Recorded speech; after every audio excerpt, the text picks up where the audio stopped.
دیکھو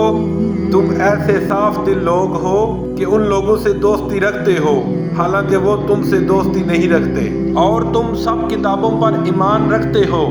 اور وہ تمہاری کتاب کو نہیں مانتے، اور جب تم سے ملتے ہیں تو کہتے ہیں کہ ہم ایمان لے آئے ہیں، اور جب الگ ہوتے ہیں تو تم پر غصے کے سبب انگلیاں کاٹ کاٹ کھاتے ہیں۔ ان سے کہہ دو بدبختو غصے میں مر جاؤ،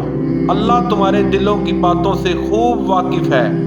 اگر تمہیں آسودگی حاصل ہو تو ان کو بری لگتی ہے، اور اگر رنج پہنچے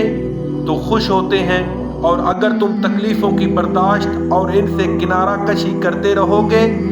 تو ان کا فریب تمہیں کچھ بھی نقصان نہ پہنچا سکے گا۔ یہ جو کچھ کرتے ہیں اللہ اس پر حائطہ کیے ہوئے ہے۔ اور اس وقت کو یاد کرو جب تم صبح کو اپنے گھر سے روانہ ہو کر ایمان والوں کو لڑائی کے لیے مورچوں پر موقع با موقع متعین کرنے لگے، اور اللہ سب کچھ سنتا اور جانتا ہے۔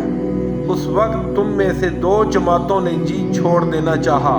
مگر اللہ ان کا مددگار تھا، اور مومنوں کو اللہ ہی پر بھروسہ کرنا چاہیے۔ اور اللہ نے جنگ بدر میں بھی تمہاری مدد کی تھی، اور اس وقت بھی تم بے سر و سامان تھے، پس اللہ سے ڈرو اور ان احسانوں کو یاد کرو تاکہ شکر کرو۔ جب تم مومنوں سے یہ کہہ کر ان کے دل بڑھا رہے تھے کہ کیا یہ کافی نہیں کہ پروردگار 3000 فرشتے نازل کر کے تمہیں مدد دے؟ ہاں اگر تم دل کو مضبوط رکھو اور اللہ سے ڈرتے رہو، اور کافر تم پر جوش کے ساتھ دفعتاً حملہ کر دیں تو پروردگار 5000 فرشتے جن پر نشان ہوں گے تمہاری مدد کو بھیجے گا،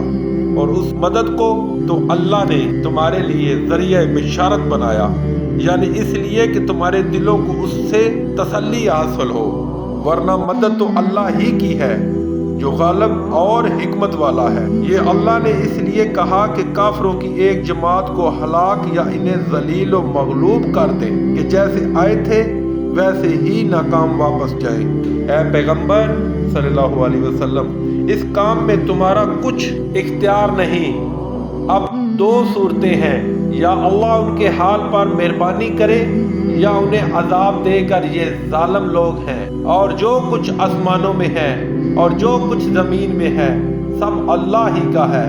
وہ جسے چاہے بخش دے اور جسے چاہے عذاب کرے، اور اللہ بخشنے والا مہربان ہے۔